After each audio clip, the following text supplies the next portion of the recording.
Are we hot? We're hot. The mic is hot. It was a long time coming. We're here. Okay. But we're here. We made it. He did not get his steps in. Didn't get the steps in. I'm a man of comfort and excess and oh man, how can I just go low on the fan? Off. You look like my recently deceased dear. I want to tell you this. You look like my recently deceased dear Tio Beto, who was like a very important figure in our family. Okay. And you look like him when he was younger. And right. Also while he was like, you know, like the mustache, the hair, the salt and pepper. I get peace, Tio Beto. Rest in peace. Sorry, my brain's like still scrambled. You're a long hauler now. The brain fog. This is the effect. This is the effect. The Delta. Yeah. You're on the flight. I'm gonna be running that shit for a minute. Be like, I got the Delta COVID, so give me a minute. Yeah. I'm just running that fucking drag. Yeah, I get that. I get that a lot. That I look like somebody's uncle. Always. Yeah. It's like I've always been mistaken for someone my whole life, and I don't know what it is because I don't think I have a. I think I have a common uncommon face. Yeah. Like, I think my features are like they're nondescript enough, like to be handsome, but also like not that striking. Yeah. It's you're. It's like I blend in a little bit. No, you're handsome. You're like guapísimo. You're a handsome guy, and thank you.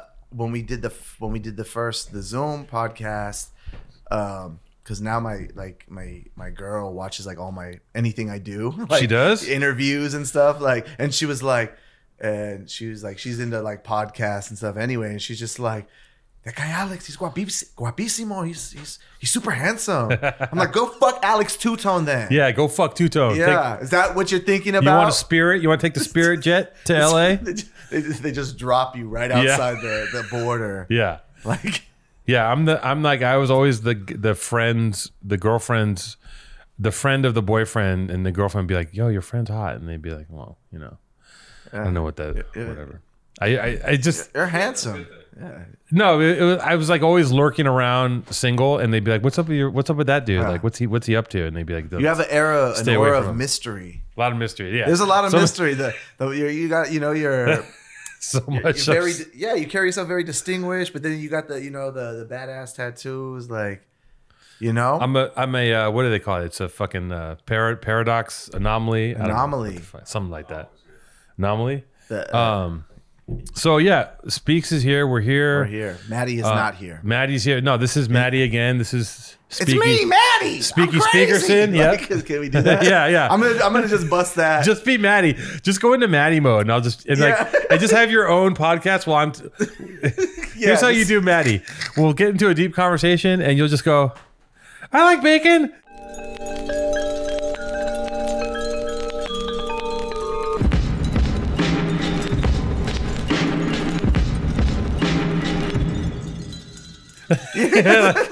Eggs are great. Like just go into another conversation while we're talking about whatever we're talking about. He flies off the rails. Yeah, you fly off the rails. It's a good dynamic. I'm not gonna lie. The last episode got me a little sad. When you guys were not airing the grievances, but it felt like couples therapy. Yeah.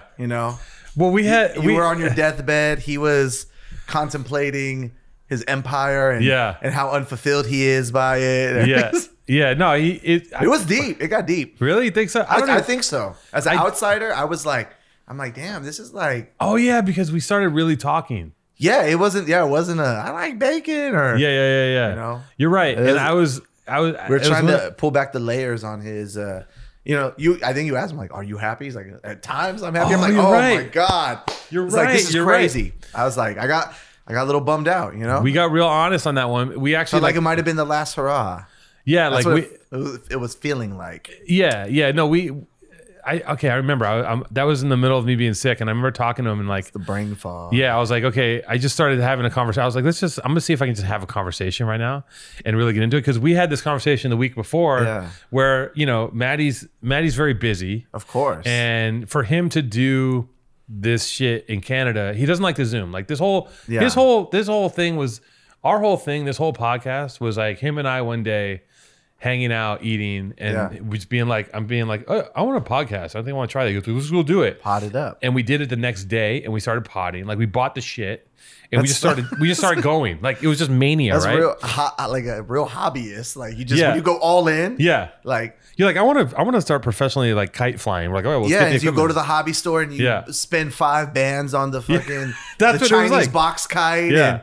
Maddie pulls out the black card and is like, let's get all this shit. Yep. Yeah. And I'm like, all right, fuck it, let's go. And then we started podcasting, and then it quickly turned into like the podcast got interpreted through his machinery. Which is like, well, this has to be something huge because everything he does is like YouTube numbers. And he's like, he's like, check it out. Maddie's world. Maddie's world. He's like, this is what's gonna happen.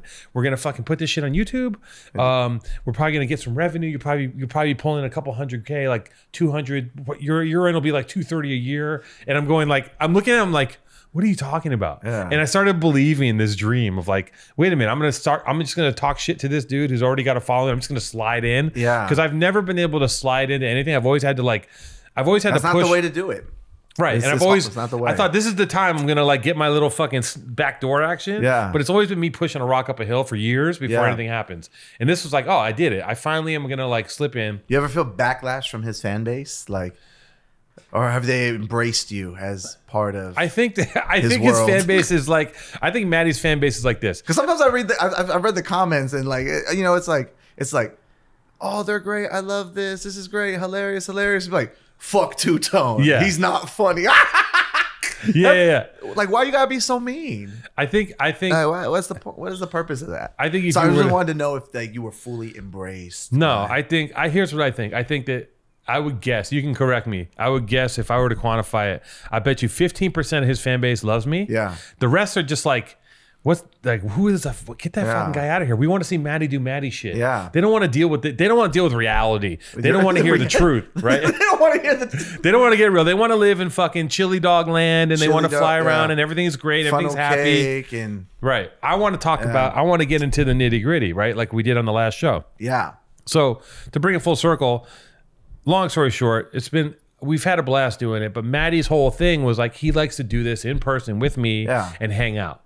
Granted, when we do Zoom, he's miserable. Yeah, we're friends. No one likes Zoom. Nobody likes Zoom. Everyone hates Zoom. His team fucking hates us. They're just like, they hate the podcast. I love his team. Yeah.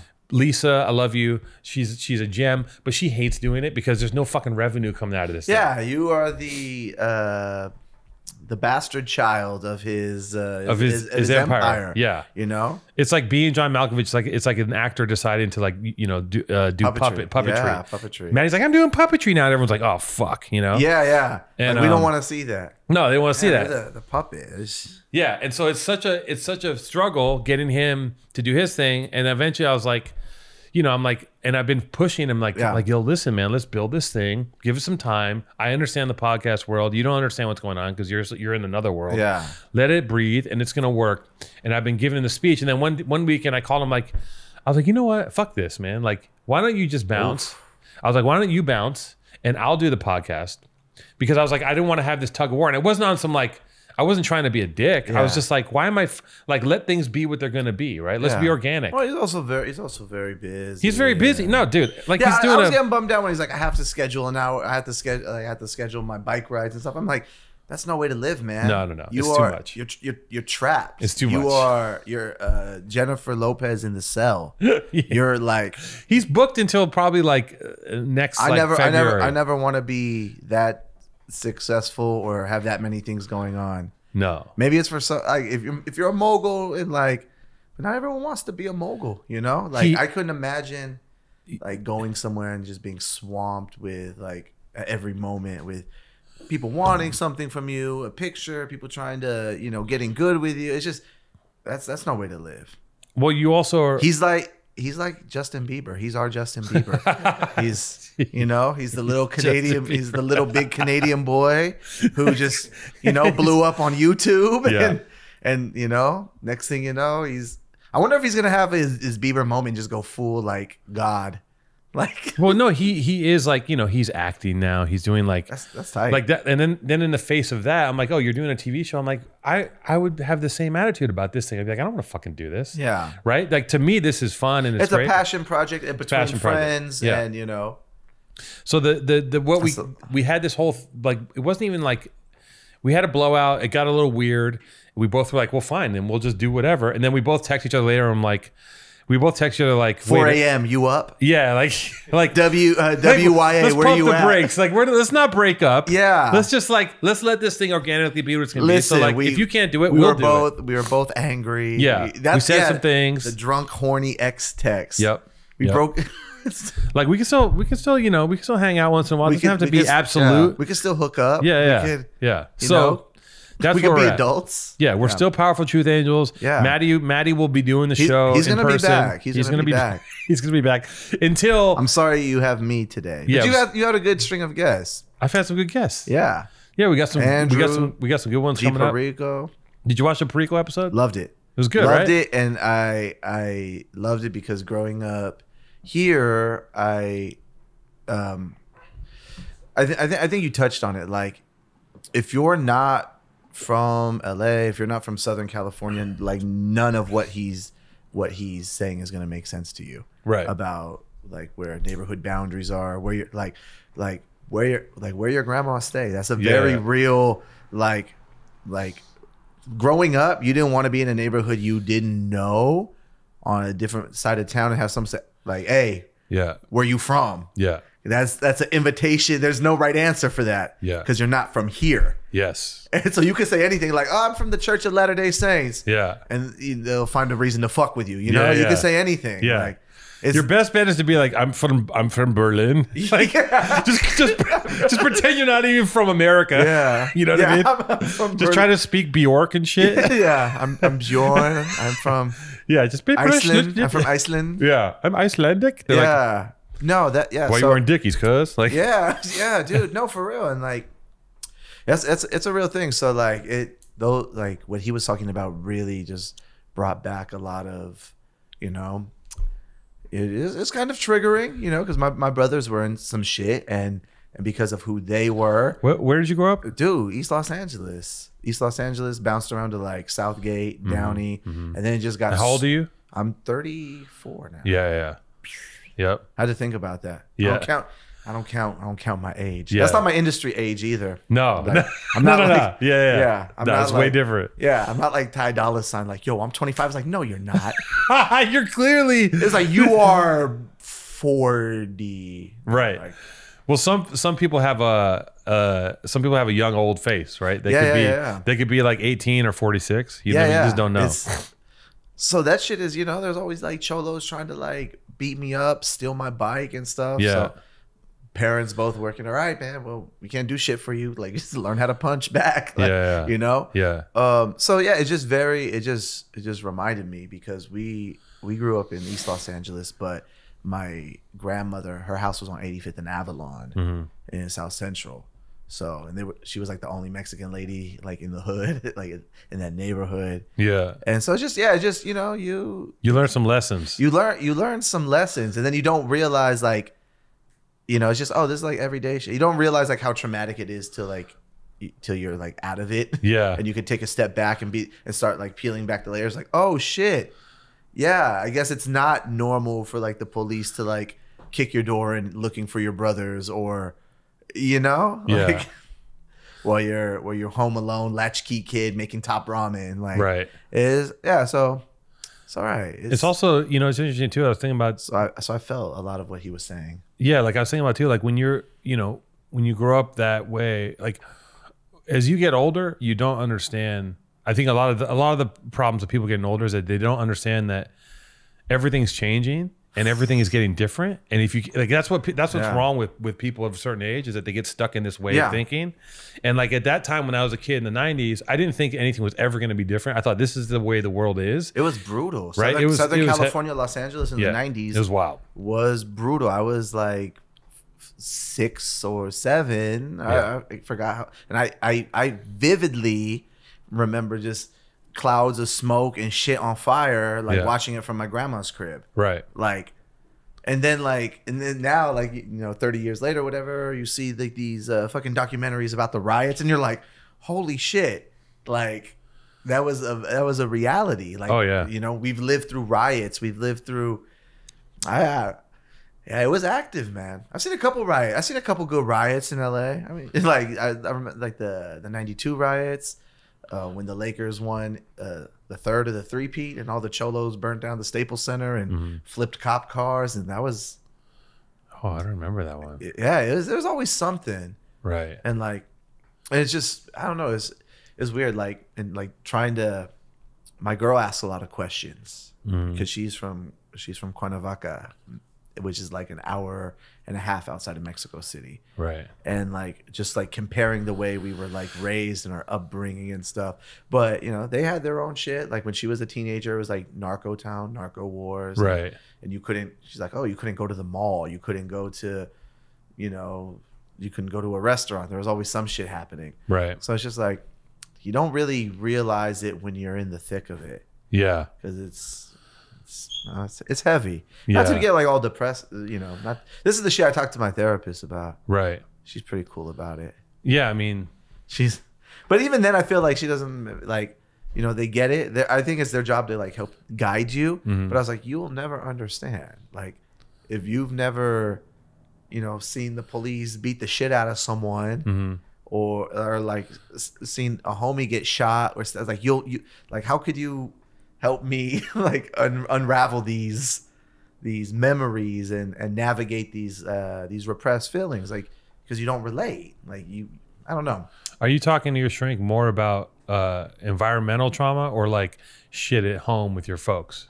It wasn't my folks, because my folks are A1. They worked hard. Like I could honestly say, like in that regard, I'm very well adjusted. Yeah. Like they worked hard to give us a better life.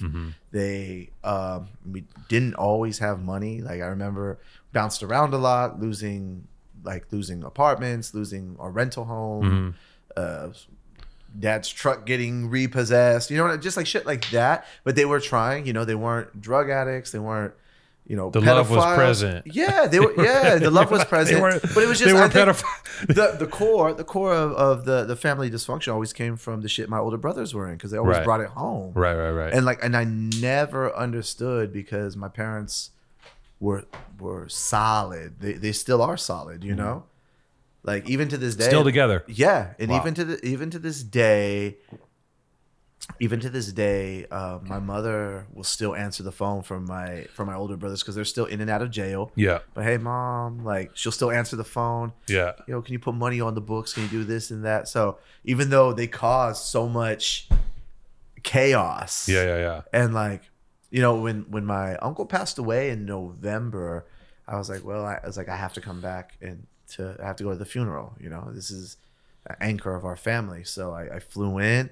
And my brother had just gotten out, because I think he was awaiting trial.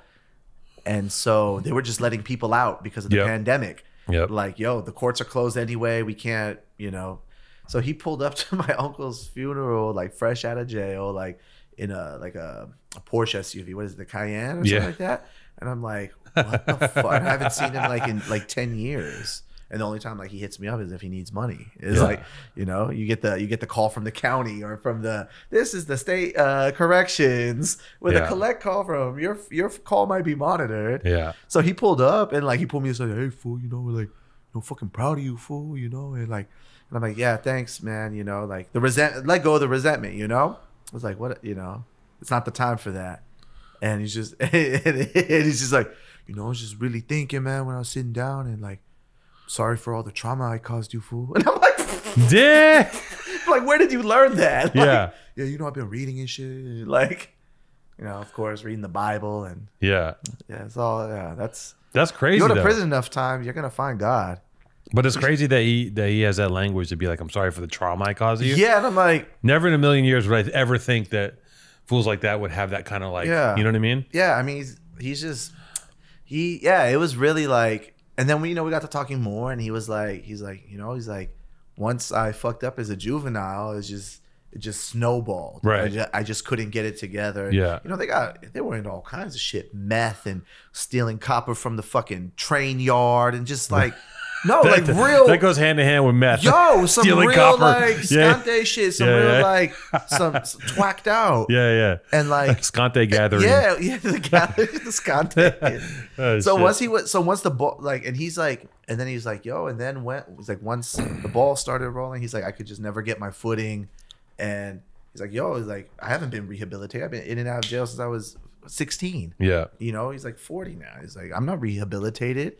He's like, I've never had the chance to rehabilitate because anytime you slightly fuck up, your PO's throwing the book at you. Oh, you got fucking weed particles in your piss? Boom, sit down for 3. Yeah. You know, so it's like, it's really, it's fucked. Like I have my 2 older brothers, and I have a couple cousins that are in the same age group, and that whole just wild LA shit. They're all, you know, they all got in the streets going hard, smoking crystal. I'm just like, yo, this is crazy. I mean, even at my most like coked up party boy, because we've discussed this, you know, we all have our phases, our waves, especially like when you're young and you start getting like some music money and like wilding out, you're here and there, whatever. But like never, even at my most coked up, you know, psychotic, I've never been like, oh, the bag's done. Who's got crack? Who's got like, that's never been like even crossed my mind. Right. And then you never taken it to the next level. No, but I think I definitely the time I was on Sway, because I took like a red eye flight to like make it from LA. I sat next to Sinbad on the plane. That was no shit. And he was so hot because I was like, yo, I love First Kid. I was like, I love Jingle All the Way. Like just yo. He's like, he had a fedora on. He's like, yo, bro, leave me alone. Like Sinbad died, right? No, Sinbad's still alive. He's alive? He's alive. Really? Yeah. You know, I dressed up like Sinbad once for Halloween. Really? If I don't know if I can find the picture. I'm gonna try while we're talking because it's gonna so blow your fucking fit? mind. Yo, it's gonna fuck your head up if I'm not gonna go too far trying to get in, but keep. Oh, so that time I took the red eye to be on Sway. Right. I was in a dark place or whatever. So I landed. As soon as I landed, I had to hop in a car and go to the studio to fucking rap live on air or whatever. And I was like kind of out of it. And the homie's like, here, man, just take a hit of this. And I was like on Sway, like it was definitely methy. Okay. And I'm like, and the raps were good. That's not the problem. But I was wearing like a Coke white suit and I had my shades on. I'm like rapping. And then like after like I'm rapping, I'm like yelling and like naming. Wait, when they said take a hit of this, what were you hitting? It was like a pookie. It was no, not a pookie. I wasn't hitting the glass dick. I wasn't chasing the dragon, brother. It was I thought it was Coke. It looked like Coke, but it was just probably like you did a line, you banged a line. Okay, yeah. Got you. So and then like I'm rapping, and then like, and it's just so cringe because like a million people have seen that video now, and I'm like, after I'm done rapping, I'm start like naming all the fucking executives that I've met in the system that I hate. You know, the guys who cut the checks. Right. Like, fuck you, Mike Karen at Atlantic. Oh my God. You fucking suck. You're not gonna exploit me. And like, you know, whatever. Like it was just, and that was, I'm like, well, my career is done. What is it with, I see a lot of artists do that. There's like a, okay, I'm not gonna keep looking. I'm gonna find it and put it in the pod. Just having a little mentee beat. That's a mental breakdown. That's the new slang. I just learned that yesterday. Mentee beat? Yeah, my homegirl posted that. She's like, I'm just having a mentee beat. I'm just like, a little mini mentee beat. Mentee beat is great. I gotta have a weekly one of them. You know what I mean? I gotta have like a little meltdown once a week. But let me ask you this. I see this in a lot of artists, young artists, right? Yeah. And I've seen this happen multiple times. And there's this thing that happens where as they're going through the system, I think that that's my therapy. Play with this now. Yeah. This is your therapy? I dislocated. Look at my finger. See how fat it is? In jiu-jitsu? Yeah, it went backwards. It was just put one in the pink, one in the stink. Yep. And the guy clenched and it just snapped. It snapped. It happens. You were tapping with your finger in his ass. He's like, haha. Yeah. No, I think maybe like some people go through that machinery, which is the music biz, and it's like traumatizing, and like and they fucking they have a freak out because I've seen people on the way up the ladder, halfway up the ladder to go, you know what? Fuck so and so, fuck this person, and I'm like, wait, you're almost there. Like, just keep eating shit, and you'll be okay. Especially when you're young and everyone's pulling you in different directions, and you feel like everyone wants something from you, right? Like you need a good team around you, and that doesn't mean like the high, like the high end lawyers or like the most business savvy. No, fucking man. No, seasoned. You just gotta have people in your corner who you trust, that you've come up with, that people that could pull the reins back and be like, yo, you're fucking up. I definitely had people like that in my corner, but I was just so wild. I didn't want to listen to nobody. I didn't want to listen to anyone. Yeah. You gotta have an OG, a teammate, who like also you have to be able to put your faith in a person. Yeah, I see so many talented motherfuckers. Like I was talking to a dude I shot a video for recently, who's like just ill lyricist, sick dude, and he's like, I don't know if I'm gonna keep doing it. Like, and I'm like, what are you talking about? He's like, I'm just doing some other shit. I'm hustling some other shit. I'm like, but you're so good at this. Why would you keep doing it? I'm like, it's so oppressive being in this business, and if you have like, who has fucking Vince Staples? Yeah. He's got the dude. Well, we came up together. You guys came up together? Yeah, Vince, we lived together in Koreatown. No. Yeah, when I was like getting my foot in the door as a songwriter, because we were all friends with like Sid from like the Odd Future Camp and them. Right. And yeah, me and Vince, like we were like roommates in Koreatown. I was like getting songwriting money, and he didn't even have his like first tape out. Yeah. He just had like a bunch of features, and that was kind of unreal, because he had just turned like 18 or 19, and everyone, despite him not having any like product out, everyone was like talking about him and trying to like pull him in different directions. But Vince, that's family, man. Vince works with we have this friend, his name is Westside Ty, and he's the anchor of our friend circle, right? And he was the one at the time, because I think I had the head start on everyone, because I was already writing gold and platinum songs and like writing for everyone, and like so I had a little bit of a jump start. And Ty's like, yo, don't fuck this. Ty was in my corner, and this guy Ty was like, yo, like he was giving me the advice. He's around my age, but he's giving me the sage advice, and I was just so like paranoid, coked up, distrusting. I just went off the rails. But Ty I call him like a corner man. Like, man, you're like Cus D'Amato. You're like, you know what I mean?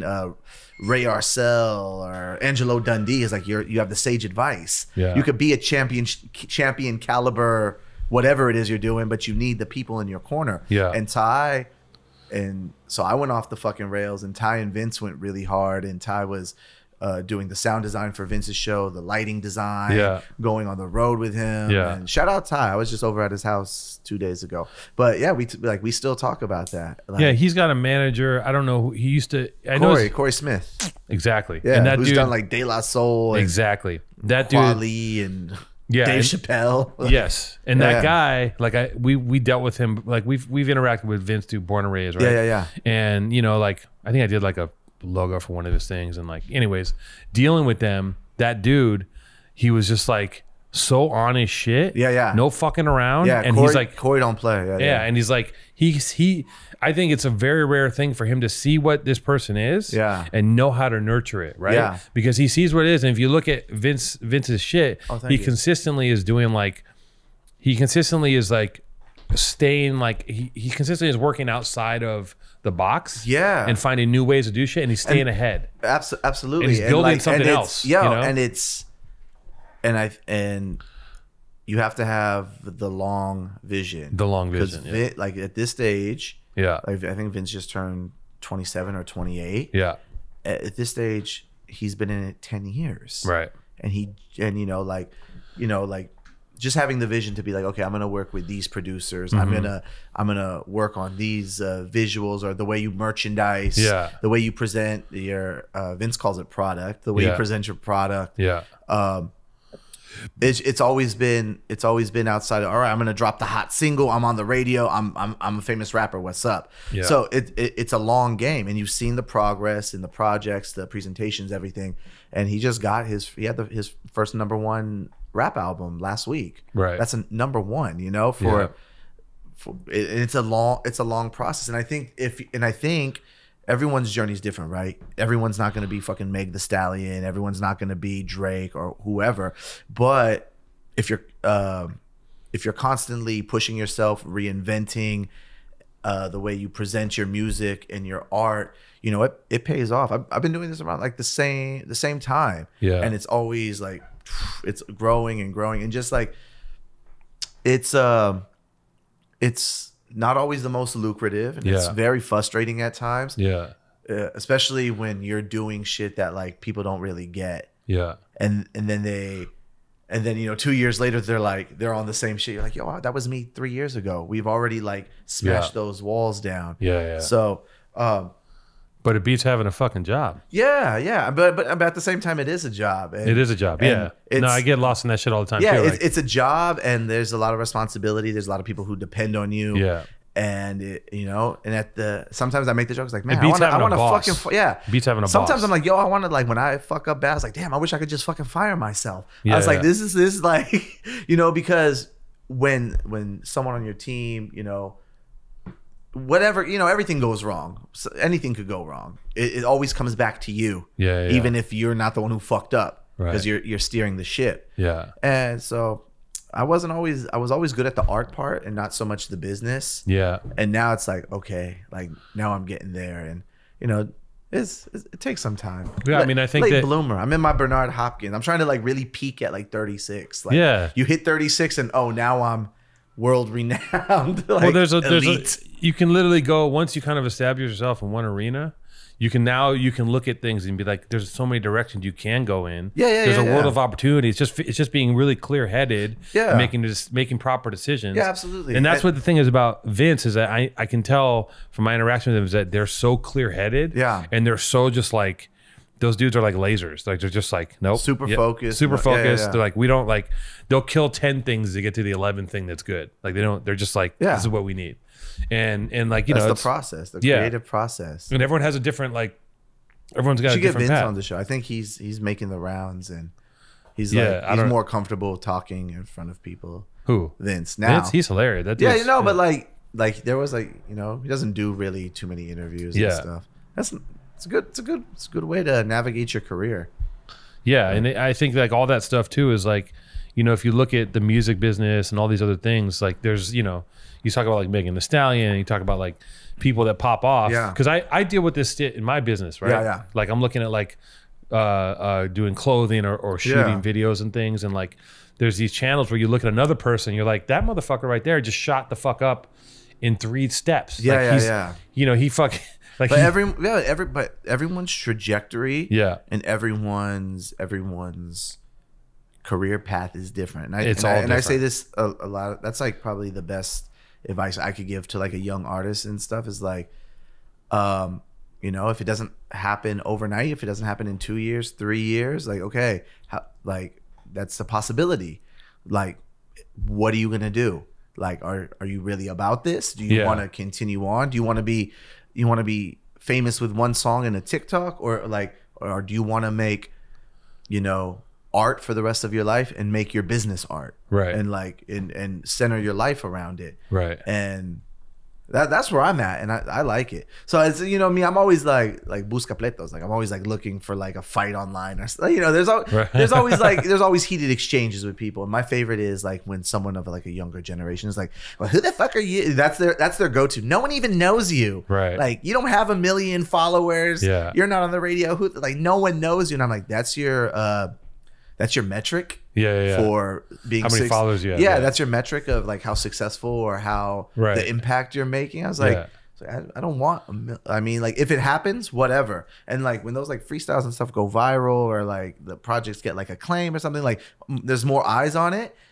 But it's just like, okay, like I could do it without it, and I could pay my bills without it, and I could make the art I want to make without you know, being all on fucking the shade room or a complex every fucking day, or in some kind of like controversy. Yeah, like your metric is fucking McDonald's. Like, is like your metric is like how much money, how many followers. Yeah, that's what people think success is. Yeah, and it's just it's a very narrow way to look at creating anything, or like or even placing value. Yeah. And but the irony in it lies is like when someone tells you that, you know, you're like, what the fuck? Who is this? You click their page, click. It's like, you know, Joe Blow from Iowa with like 20 followers. I'm like, oh, okay. So well, we're all victim to it. I was like, oh, so no one knows. Oh, so what you mean to tell me is you're projecting because no one knows you, right? But also, if you want to do that, but also when you get your rando DMs, right, and someone's trying to hit you for something, the first thing you do is you're like, because we're all victim. Like we don't believe in it, but we're all victim. Like I'll look at your followers, and if you have 300 followers, I'm like, well, you ain't doing shit, so I'm not gonna listen to you usually, right? And I know that that's fucked up because.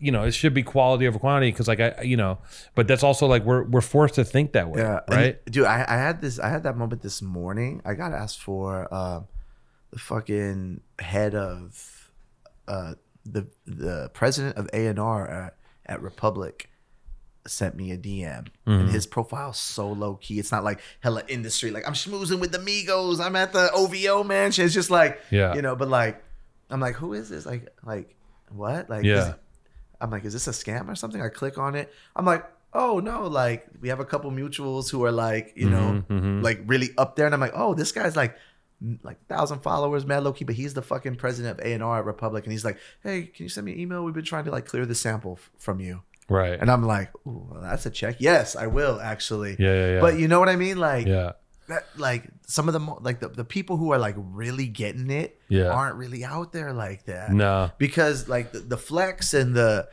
I'm in your face every single day. That's marketing. That's a type of marketing. Yeah, it's the same as when you drive around the city and you see a billboard for whatever. Yeah, but it's not necessarily an indicator of oh, this is really it. It's like.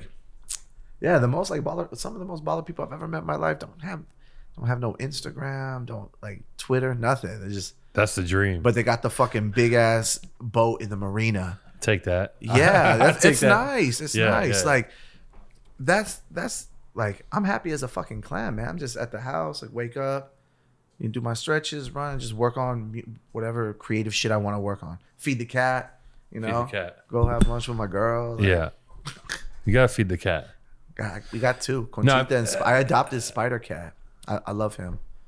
Like I never thought I'm like I've always liked animals, but like I'm really into being a cat dad. Right. Like he was abandoned in the cemetery, so he's like a little spooky goth cat. Yeah, but he's tight. He's a scrapper, but like he'll cuddle you. He's tight. I think when he's like full grown, I'm gonna get him like the iced out like spider chain. I would never have a chain, but he could have like the iced out. Yeah, but Spider Cat. Put the jewels on the animals. That's your shit. Yeah. Ice out your pets. Yeah, ice out your pets. I mean, that's the ultimate sign of success. Yeah, I mean, I've had that kind of. I've been thinking about it a lot. Like you get caught up in trying to like get to these goalposts and make some money, and like I get the money to buy the house to do the thing, and then sometimes I'm like, what the fuck am I doing? Yeah. Like, what am I actually doing? Well, are you at your happiest when you're making shit? Absolutely, but only like I'm only like truly happy. Like it's sad. Yeah, I'm only truly happy if I'm like in the middle of exercising where I'm like just exhausted. Yeah. Like if I'm like doing something, especially like if I'm doing jiu-jitsu or something. Yeah. Like whatever. If I'm like fighting someone, that makes me happy. Or like I'm in the middle of like something. Or if I'm like shooting, if I'm filming something, I'm on set, and everything before sucks. Yeah. Everything after sucks. But the day on set. Or the couple days on set where I'm like in the mix and I'm seeing things happen, that makes me happy. Because like you can't, because all other fucking times I'm not present. I'm just not here. Because when I have go, I'm just like I'm checked out, man. I'm working. I'm thinking about I'm working. I'm watching TV. I'm thinking about 6 things. Like I'm just a person who's always checked out. But I have to be present in if I'm exercising because I have to, and I have to be present on set.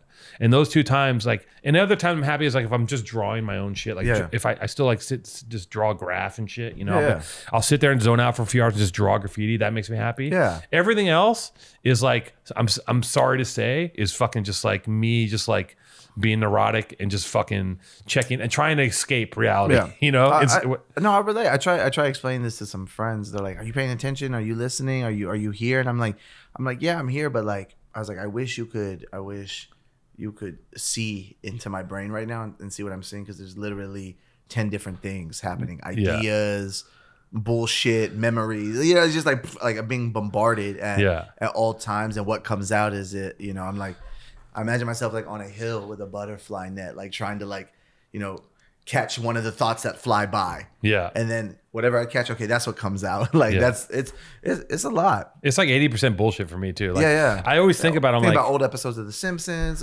wrestling, the time I fucking beat up this Spanish dude at the club. Yeah. There's always something like happening. But a lot of creative ideas. And and have an insatiable appetite in that kind of way. Like I finished something, okay, like what next? What can I make next? Like, I want to keep just making things. I'm very grateful that's what's in me, is to be creative. And that's what, like, because some people, that's not, like, it doesn't exist. Yeah. And I can't imagine being me without having that exist, for what it's worth. Yeah. And it's a little freaky superpower. Like, what would you do if you weren't a creative, if you didn't have that? I think everyone can create to some extent, but I think I'd be more focused on like making money. Yeah. I'd be hyper focused on like, you'd be on Wall Street, manipulating Wall Street bets. Yeah. I'd be manipulating crypto more. I'd be doing all this weird shit. I'd be hyper focused. I'd have so many sides. You know what I mean? Now it's like just every business I do is jacked up off of Adderall, just trying to like HGH, just fucking rip, just bench pressing, thinking about how to make money, just like fuck, HGH, TRT. Yep, TRT. That's HGH. the next step. I'm ready to get like. I've been thinking about it. I'm like, this body's not going to get any better. Yeah, just get on the TRT. You could be like 50 years old. Yeah, like, that's a good look. Like 50 with like the front turtle shell buffness, like a little red in the face. The delts. Yeah, the traps, just looking like porn and shit. Like that's a good look. Little TRT.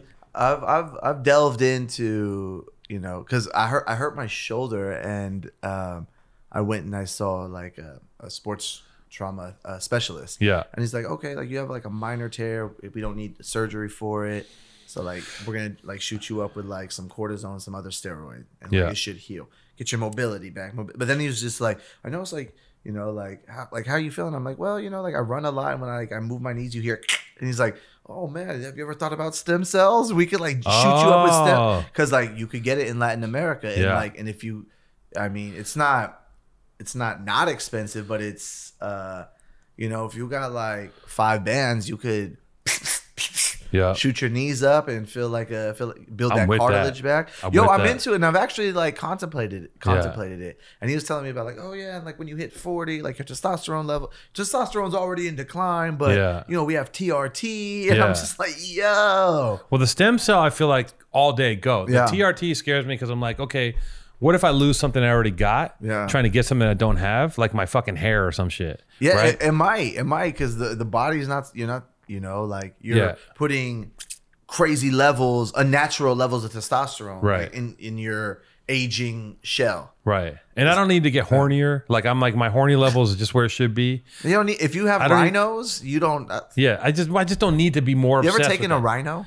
I've taken versions of that, like gas station pills. Gas station. Yeah, I've taken some. I've done it before. Yeah, I love it. It's such a fun. It's like when you're supposed to do coke and you do fucking speed. Like you feel like you're gonna die. Yeah. And then you have a raging boner. Yeah. And you literally feel like your heart's. But you feel like you can't breathe. Chest. You're like, oh, you get all red and Yeah. Yeah, it's lit. It's psychotic. It is. You're like having a psycho boner. Psycho boner. Yeah. It's like, and I was like. I feel like I was like one of the first rappers really, like, before I got the boot from Twitter. I was very adamant. I was the champion of dick pills. I'm just like, yo, golden rhinos, R7s, but you don't know what they're cut with. It's like, it's like generic Viagra, like ginseng, ginkgo biloba, fucking.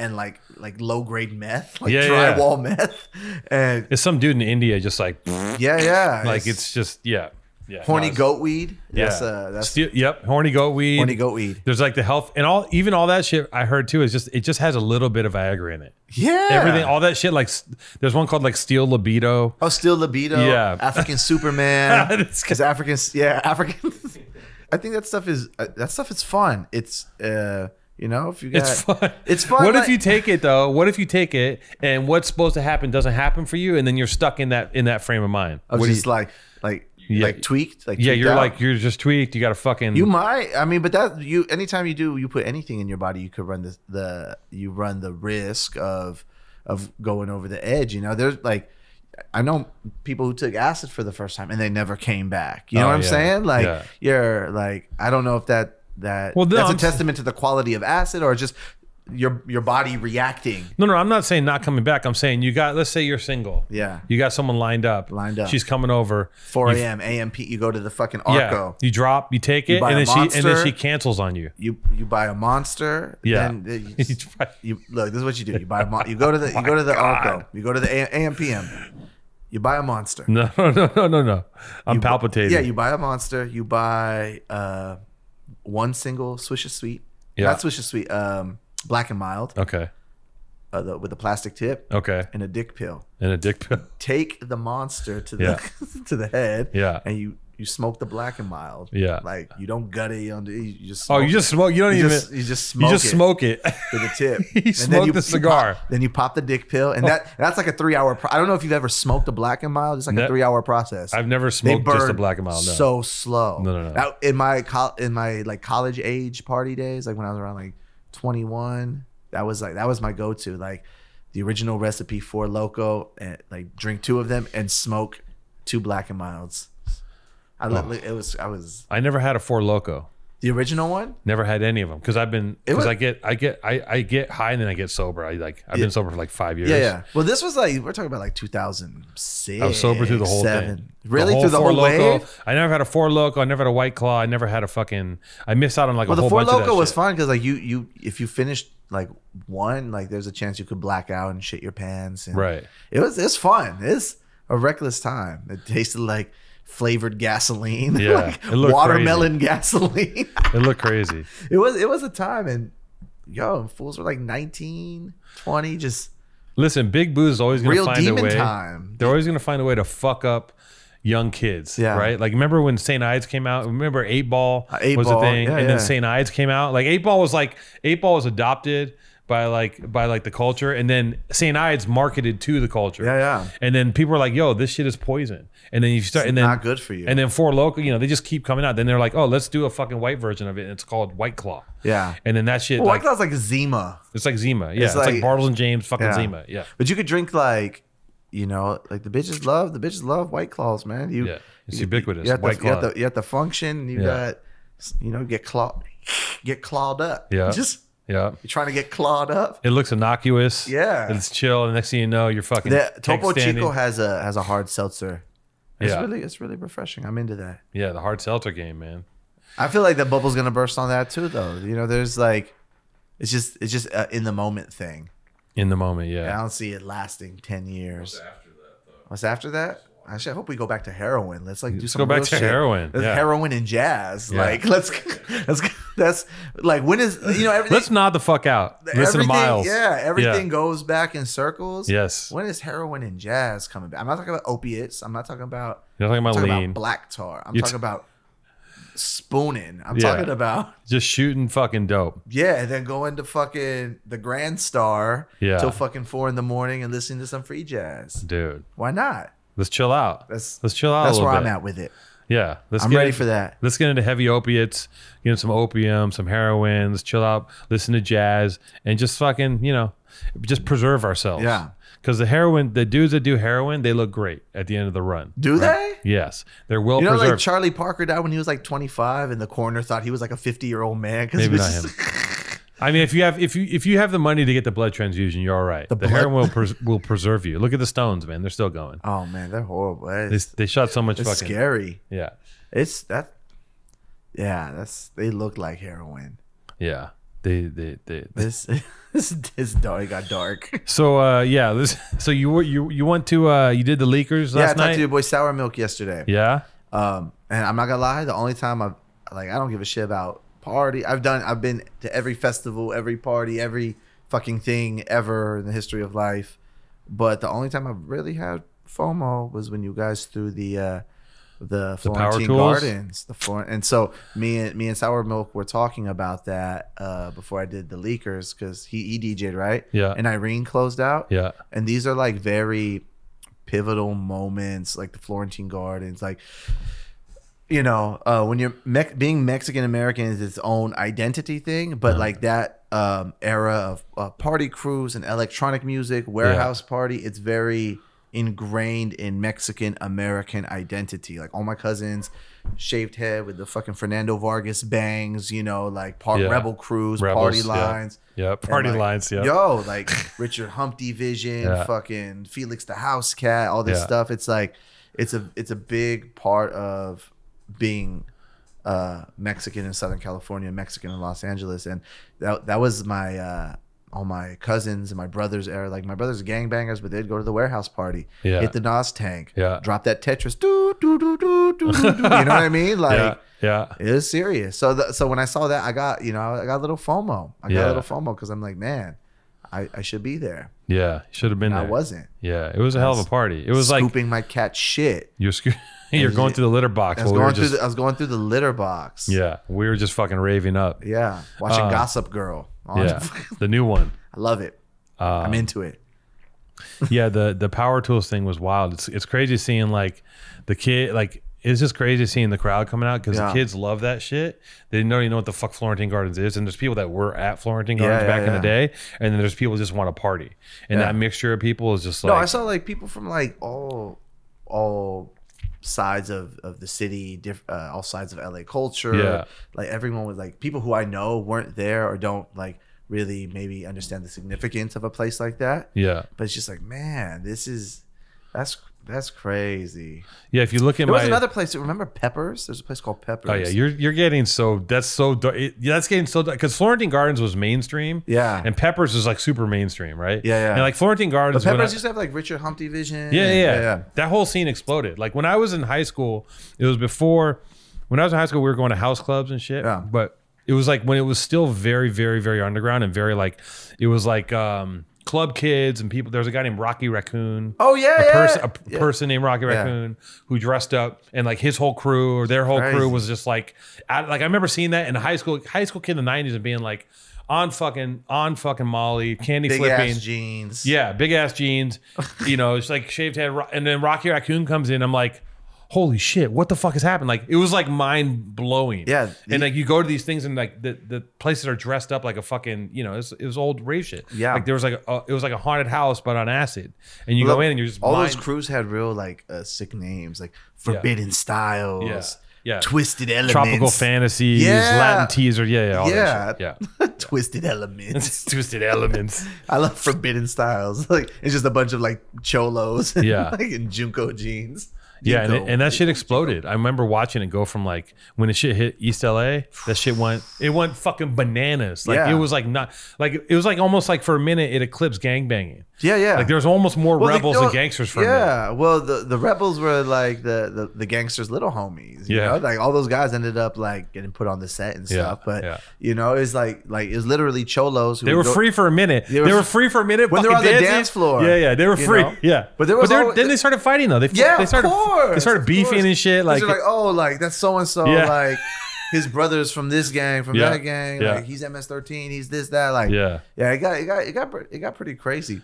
But it's funny though, because like in Mexico City, like all my friends, like you know, they're killing the nightlife. They are like they throw the sickest parties, and you go to like a lot of these like electronic music parties, and it's like Mexico City goons and cholos like raving, and I'm like, yo, this is lit.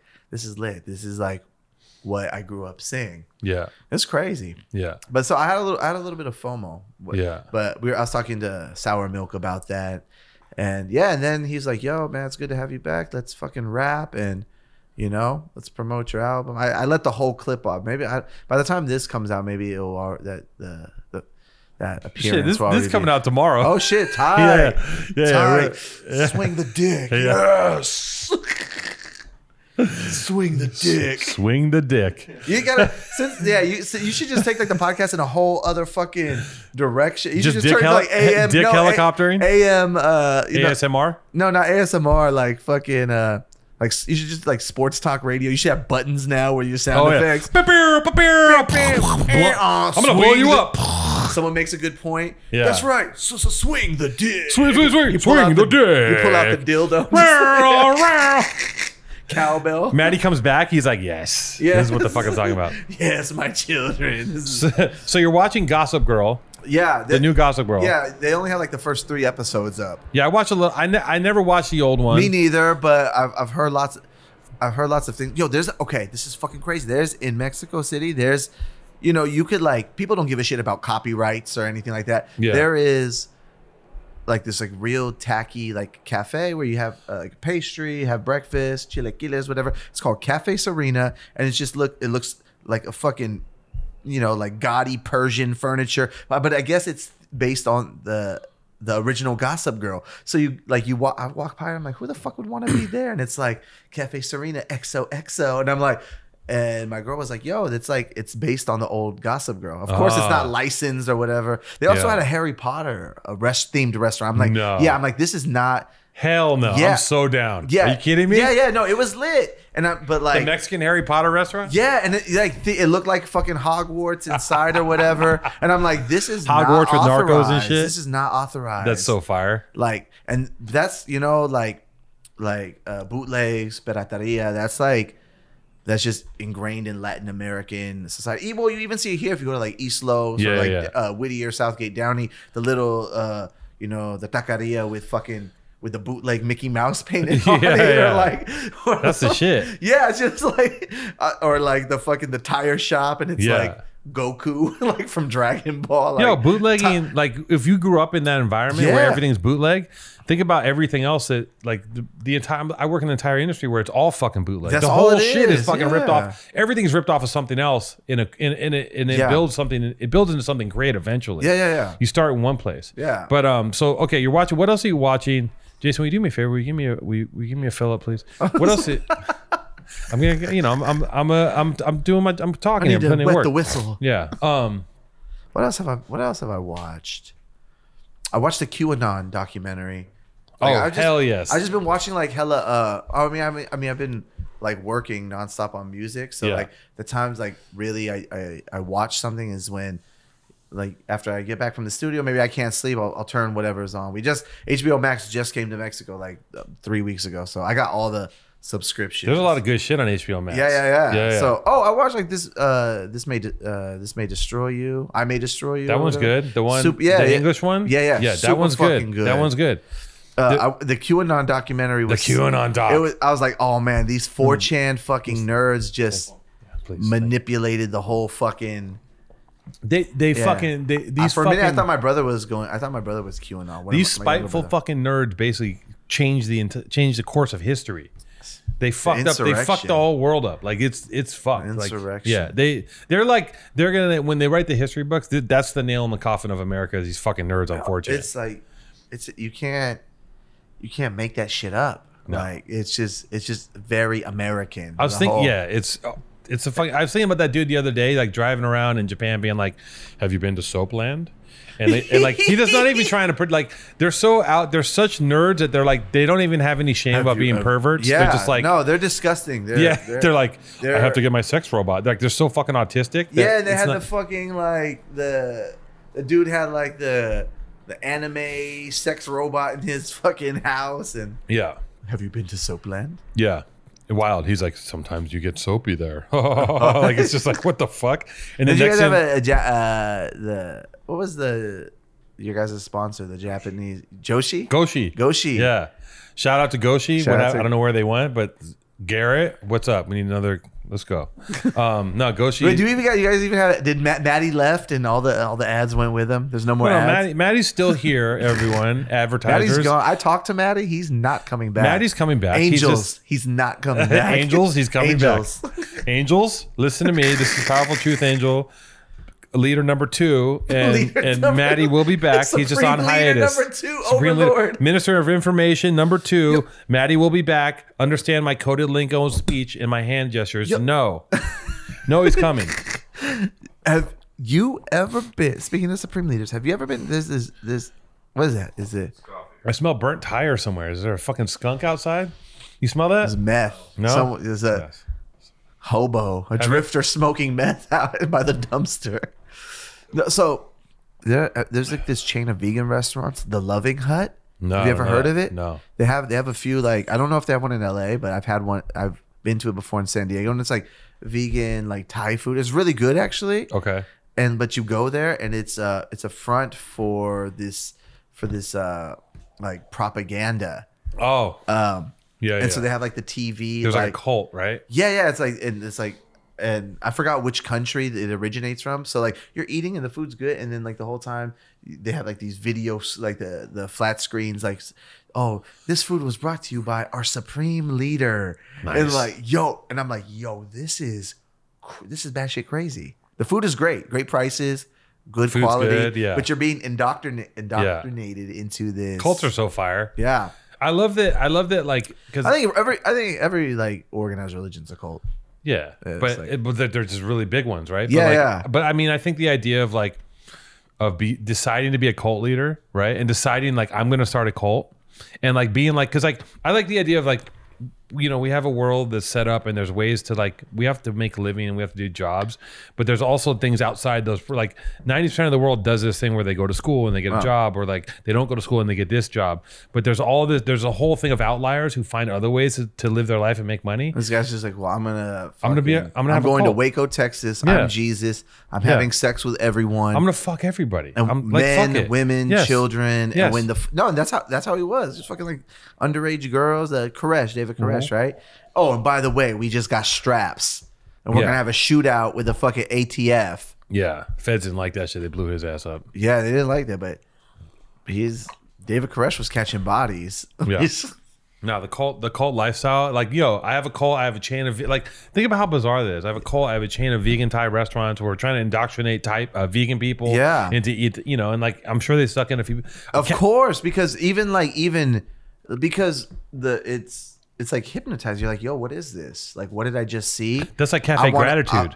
Cafe Gratitude's a cult. It's a cult. It's a cult. Yeah, for it's sure. legit. It's a sex cult. There's definitely a cult. The whole thing. There's some sketchy cult like underbelly to Cafe Gratitude. There definitely is. I guarantee if you Google that, there's a fucking cult behind it, because their whole thing of like, what are you grateful for? Like, it's this really airy fairy kind of like. I remember one time I was down real bad, and I just went in and I got the free because you know, if you don't have any money, you tell them like, I'm thankful, and they give you like a free. Really? Yeah. No. Yeah. They just let out the secret menu. Damn. Yeah. You tell them like, oh, like, hey, welcome to Cafe Gratitude. And you tell them I'm thankful, and you can get the free. That's like the code here. for like, I have no money. I'm down bad. They give you a little bowl of whatever. Yeah. Damn. That's like the animal. I just unveiled the. It's like when some industry dude is just down on his luck and lost his you know, because like you got to be rich to eat there anyways, and it's like some dude's just like lost his ATM card. He's like, I'm thankful for, you know, and they give you a little bowl of muesli and grain. Yeah, gruel. That's fucking fire. They did force their employees to go to a seminar called the Landmark. They're part of Landmark. Yeah, okay. Yeah, that's what it is. Can we figure out who the supreme leader of Loving Hut is? Yeah, what's up with Loving Hut?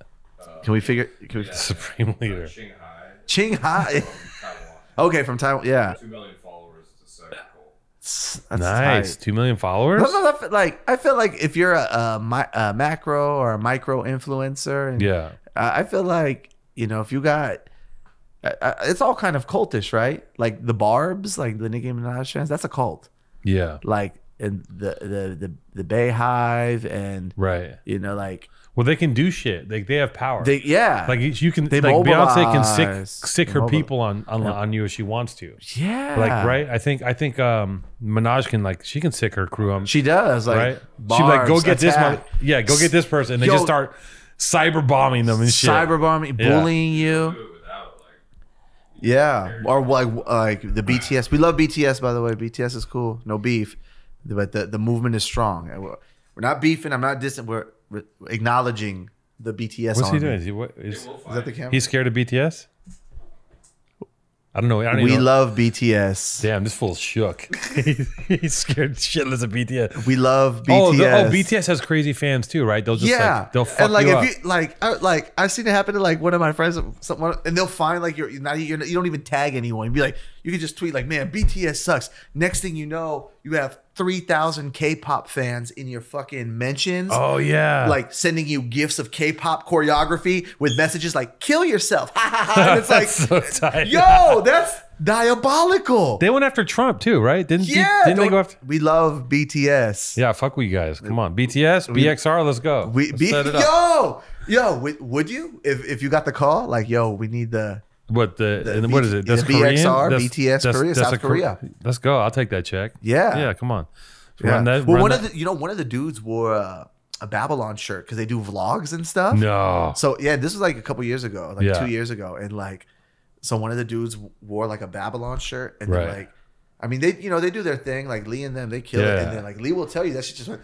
I can ask Lee if there was a spike. The stratosphere. You think everyone talks about this imaginary, like there's a so-called spike that happens if someone wears some shit. Yeah. Like it happens to companies. Like it happens to certain clothing companies. Like someone wears I think if someone wears your shit for a whole episode of their fucking reality show, it's big enough, you'll see it. You can make, like, a company can be made by one fucking thing. Who's the most far out that you would never expect to wear your shit that you saw wearing your stuff? I mean, we've had everyone wear our shit. Yeah. But at times when, like, I think Kendall, one of the fucking Kardashians wore it like a hoodie and took a picture in it. Yeah. But at a time when we were small. Yeah. And I don't know how shit gets around. I don't know why the fuck people wear shit. Yeah, that's an interesting it's definitely out there. Flow chart, you know? Like, yeah. And you wonder, like, how do you know about this? Right. I think a lot of people have stylists. Yeah, I don't think Kendall Jenner logged on to bornandraised.com on drop day. With Sponto. Yeah. I think, someone in her circle was like, "Hey, this is cool." Yeah. Are you kidding me? They're so far removed from reality. They don't know anything about anything. All those people are fucking idiots. They don't know anything. They're just like, they're living in like this fucking hermetically sealed existence where like everything. Well, my favorite is like the last week Kanye's been in his at the Mercedes-Benz arena. Yeah. And everyone's like, he's turned it into his studio. I'm like, no, if you're rich enough, you could literally rent a stadium and hang out. You could do whatever you want with it. It's not like the whole building is a studio. He's like got his like room or whatever. But yeah, it's like I don't know. The thing about this is the thing. He turned it into the studio. No, he rented it because he's fucking a billionaire. Right, but you don't know what's reality. Like you don't know if this is like what's publicity reality. And what isn't publicity. I will say this. It's augmented. I was impressed by the art direction for that event. Right? Yeah. Because someone was like, yo, we're going to dress you like Akira. Or maybe it's him. I don't know who does it. But someone looked at this and saw that putting one person in the middle, like one person in the middle of a full fucking stadium is fire. That's quite that dude, they filled this motherfucker, like just when you think Kanye he just walked around with pantyhose on his head. Like just when I start thinking, that's where I think Kanye is like. I take Kanye. Like Kanye is who he is. Like, and I fuck with Kanye's music. Like it's fire. I don't fuck with all of his bullshit, but fuck with his music. And like, well, he's got a creative team and he's got teams. Are you kidding me? He's got fucking teams. He's got an army. So he probably had an idea, and then he's like, make it happen. He fed it to the machine. They're like, okay, let's earn our check today. But like. The fact that the way that was set up and the visuals of that, the way it was just him in the middle of a stadium was such a fucking great, that was such great art direction. Such good art direction. Cool lighting, really cool. He wore a cool outfit. Yeah. The photos look cool. I didn't watch the event. He didn't do. Think about how minimal that is. Like he could have done anything in the fucking world. He could have had 30-foot holograms, elephants. I'm just understand in the middle of the. Just me. Yeah, I'm the fucking show. Listen and. People paid to go listen to his fucking album. Unmixed versions of his songs. He's just walking around just pressed. How crazy, how big is he? Like it's fucking nuts. Like that's unprecedented what he did. Remember listening parties were a thing that like it was like 50 people in a fucking studio or an office. Yeah. And now it's like he just changed it. He's like, guess what? 2 people from the Source, a guy from XXL, an A&R guy, and like I remember that. It's undeniable what like he's a crazy kooky dude, but it's undeniable the power that he has over shit. Because like cult. Yeah, it's a cult. It's crazy. It's crazy. It's and all like good. and Cults I actually like I was looking at his discography because I've been like on his shit for forever. And then the last couple albums I fell off. I stopped listening. I'm gonna go back. I'll check it out. The last couple ones are not so good. But he's just at the point that it doesn't matter what he does. Everyone's like, oh my fucking god! Like he made like a Christian album is fucking whack. And then like the one before that, like where the album cover was a picture he took of like the mountains on his phone. Yeah. That shit's whack. It's just, there's some good ideas in it. Yeah. But it's just like when you get to that level and you have that kind of fandom, no matter what you do, everyone's like, even if it's like shitty and it's not finished and it's not all the way thought out, they're like, it's genius. He did that on purpose. Like he's the artist. He's the artist. Just like, No, I mean, yeah, but probably not. He probably just got lazy and it just wasn't good. People can't accept things just not being good. Like there's things that he's done art like is in regards to his art direction I think are really great. Like when he did the mini disc thing, that was really good. Like but then he could also be like he's at a point now, he's so big he could have an album cover of just like a Tic Tac, and people be like, it's oh my god, what does it mean? Yeah, it's mind boggling. It's genius. Like it becomes like the snake eats its fucking tail, right? You become so big that like you're a victim of being big. I don't know, but he still manages to reinvent all the time. So it's like, I just think about rap and like the culture in general. Like I was looking at Kerwin Frost interviewing Lil Nas X. Yeah. And I look he's great. Right. And he's so great. Like those two guys, right? And I know not Lil Nas X is like an industry dude. Like from what I hear, he's kind of like he's straight industry, right? Like this is all like been machined, like this whole thing. But he's a master of the internet. That being said, I don't know, but I look at what that means, like those two dudes talking, and I look at the power and like how much shit's evolved from when I was a kid. Yeah. Right? Like from like the most crazy, insane, like I don't know, like hip hop has evolved so much. Hip hop is like rap, whatever the fuck you want to call it, has basically become the leader of like it's just destroyed everything. Yeah, like there's this music and no then one everything wants else. to be fucking rock star no more. No one wants to play guitar. It's gone. Yeah, no one's right. Like that doesn't exist anymore. Like like it doesn't exist. I was thinking about that the other day. Who is like a current band I like? No, like they don't get the coverage. They don't. I mean, I'm sure they're out there, but they don't get the coverage. It'll come back. It'll. Nobody like nobody is dying to be the fucking, no one's trying to be Van Halen or. I remember my dad telling me when I was a kid, he's like, this shit ain't gonna last. Rap? Yeah, I was like, this shit. I was like, just so fucking. I was in a rap group as a kid. Like I was so fucking. You rapped? Oh yeah. Give me a hot 16 right now. You don't have to. I thought about it. I feel like if I do, that's the worst when I hate telling people like what I do for a living. Yeah, they're like, yo, rap for me right now. Yeah, not because I'm ashamed of it, whatever. Like I love my life and everything that that I've accomplished, but it's just like it's always, or like you're at a party and everyone's drunk. Hey man, there's always like some guy putting this like hot breath in your ear, like trying to rap to you. Yeah, and I'm just like, don't do this. I'm trying to think of the raps. What was the name of your rap group? The first one, I don't even know what we were called. We were like 15 and we broke up pretty quickly. And then I just rap under two-tone because I was like a graffiti writer. And I was like, yo, fuck the artifacts. I'm a real graffiti writer. I'm gonna fucking crush, like I had all this like, and I did it. I never like did anything with it. I did it on and off for a long time, but you could have been me interviewing you. This is the thing. I was scared. I was scared to put my eggs in that basket because I was like, well, what if it doesn't work? I was scared to walk out on the ledge. I was scared to be like, I was scared to put my balls on the table. And at that time I was like, I made it work. You gotta make it work. I guarantee if I would have put my mind to it, I could have made it work. Yeah. I would have been like probably some underground like guy, like some like fucking, in that era. 2Mex, 3Mex. Yeah, something like 3Mex. 2Mex lost his leg from diabetes. He did. I remember that. When I was younger, there wasn't so many.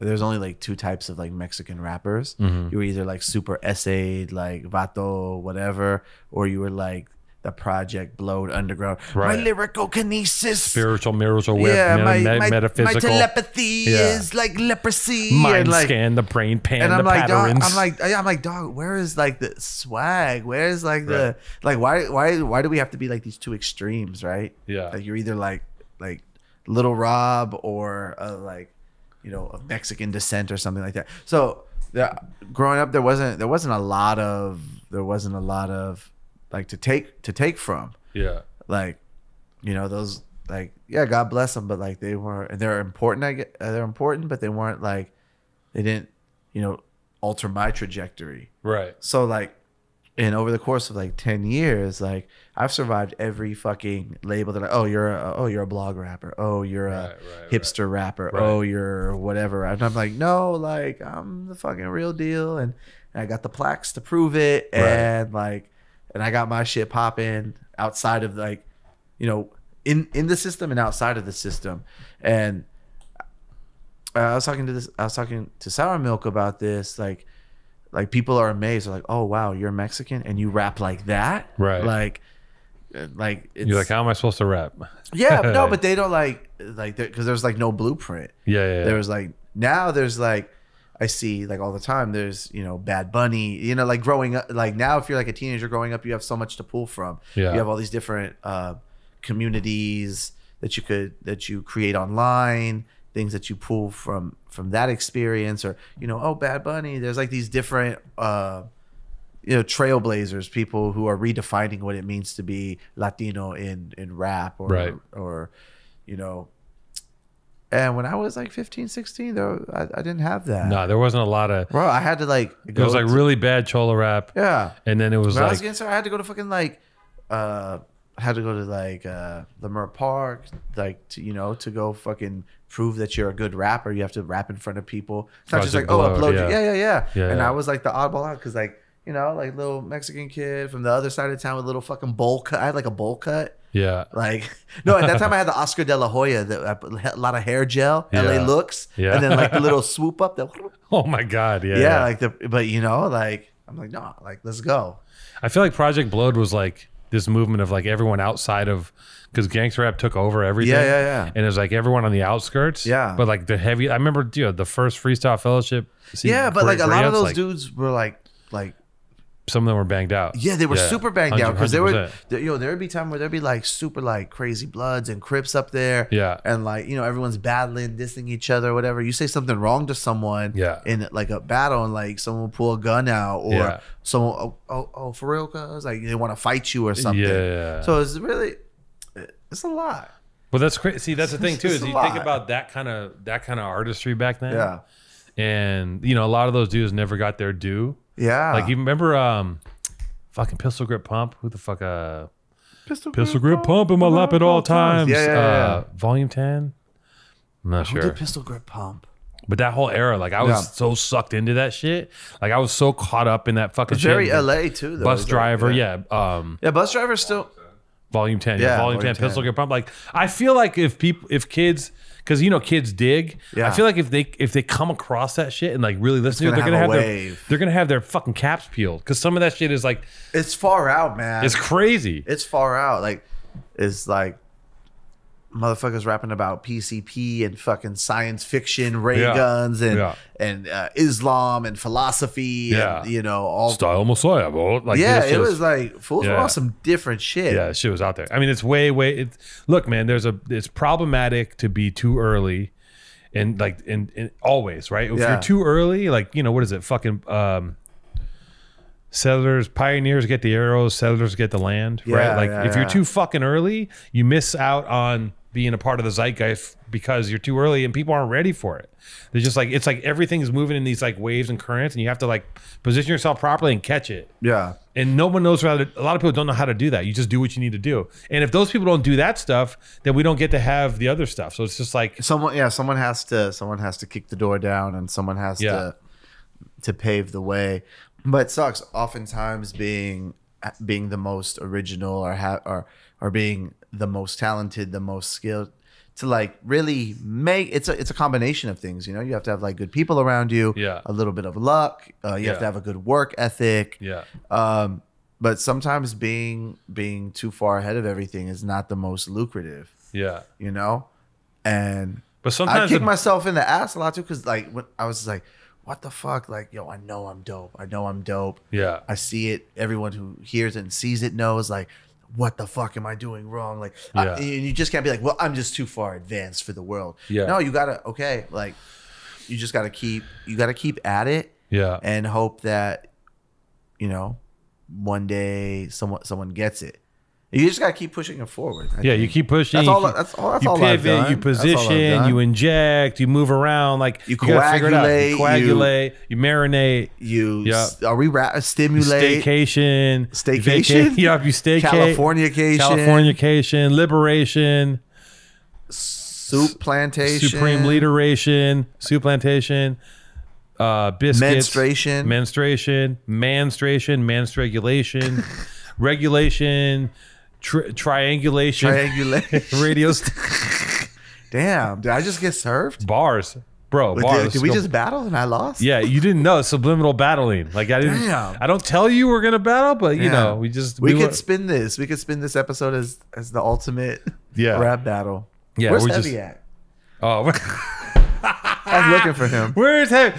Man, Heavy. Oh, can you imagine if I had Heavy on as the replacement for Maddie? Because I'm bringing people in to fill in for Maddie. Hey, let me. Heavy's so legendary. when you had G Perico on, like I watched the whole thing, and like I just like scroll through the comments, and someone's like, oh, like I just like cackled out loud because someone's like, man, I don't like this guy G Perico. All he does is brag and talk about his shit. Man, he's just another Heavy.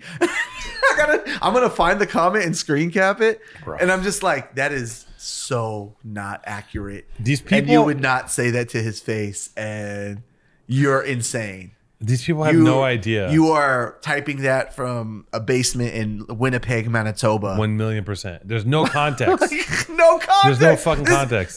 And other people are like, man, he's just glorifying. I was like, no, he's not. He's trying to give you context into his life.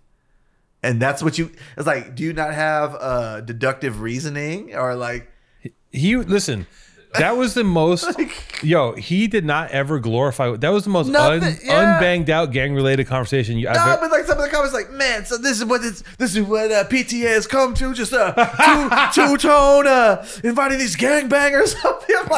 I'm like, oh, bro, like what? We're trying to shed light on you. I just want to have a conversation, man. Like it happens to that person. Ungrateful. Yeah. Ungrateful. Typing that from Ottawa. Yeah. Winnipeg, Manitoba. Yeah. Problematic speak. Just starting beef. You don't want Canada. The only person you don't want fucking heat with is BTS, but everyone else is you're ready. Yeah, let's go. I'm always looking for the conflict. You're always looking. I'm always looking for the conflict. I think I said we'll see what happens when the thing comes out tomorrow. But I think I always use those like LA leakers or Sway, whatever opportunities, because like they're so fucking huge. You gotta make statements. You gotta use those platforms to like say something. So I hope that's because some people off. That's your WWF roots, right? You know, you have to you got to be the heel. Yeah, right? You got to start. Yeah, you got to start some shit. And just like to let it off, like, and I'm not like, because I'm outside the system, but I get to infiltrate it and do stuff like that. Yeah. And so like me showing up and being like, yo, the baby making all these like fucking left field like homophobic, rants and stuff. That shit's whack. Right. That shit's whack. Like, if you're a rapper and you're you got beating women and you're shooting them and like you're fucking whack. Right. And like no other men in this shit, maybe they feel like they're gonna fuck up their money. Like they like it's kind of spineless in a lot of ways. Because like, oh, like y'all really don't stand for nothing other than like let me get the bag, and which is fine, but it's just like, really, like the motherfucker shot the most popular woman rapper in the world in the foot. I thought Tory Lanez shot her. No, that's what I'm saying. That's what I'm saying. Like that, like a motherfucker. Right. I was talking about like the baby making these like crazy homophobic statements. If the babes come after you, you're gonna be in deep shit. You don't want. Is that the babies? Yeah, that's his. That's incel. That's all incel rap. The babes. the toddlers, the Goo Goo dolls. Yeah, the Goo Goo dolls. The babies, the little babies, the boss babies come after you. The baby boss. That's on HBO. That's coming to HBO Max. I'm gonna watch it. I've never seen it. No, but I've never seen. You don't need to watch that. Why not? It's kind of like a pendejada, like an asshole, just an asshole movie you watch like late night. Oh, I was back to HBO Max, right? Let's max it out. Let's talk about it. Okay, if you dig into that fucking shit, do you ever watch Gomorrah? I haven't seen Gomorrah. Okay, have you watched 4 Blocks? It's like a Lebanese mafia thing in Germany. It's like, okay, I'm on season 2. It's like a Lebanese drug gang in Germany. So they're all speaking German, but they're all Muslim. Yeah. And it's like any other, like, there's all these crime shows. I knew some hitters, some Lebanese hitters, some fools that were really. Yeah, I believe it. Yeah. 4 Blocks dope. There's another one too where there's another one where I don't even know where the fuck these dudes are. Somewhere deep in Europe where this dude's like a taxi driver and he's also in a crime syndicate.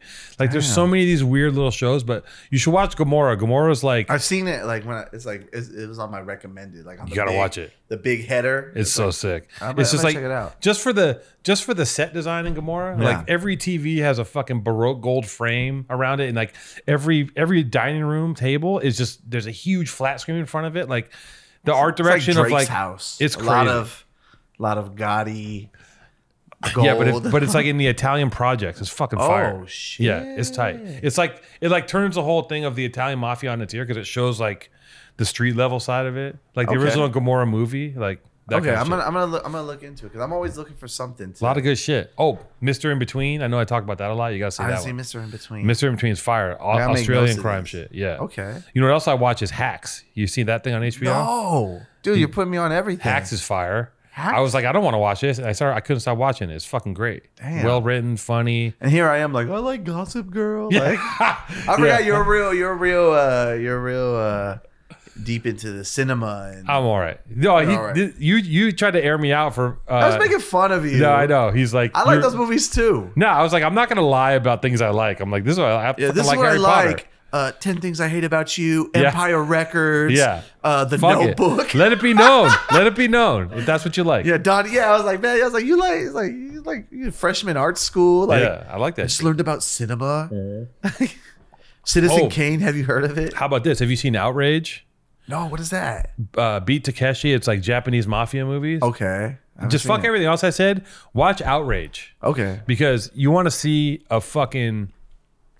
mafia movie where there's Japanese. It's all Yakuza. Nice. There's 3 of them. There's Outrage, and there's Beyond Outrage, and there's like Outrage Coda. And this is a newer series. These are like late 90s, early 2000s. I was heavy into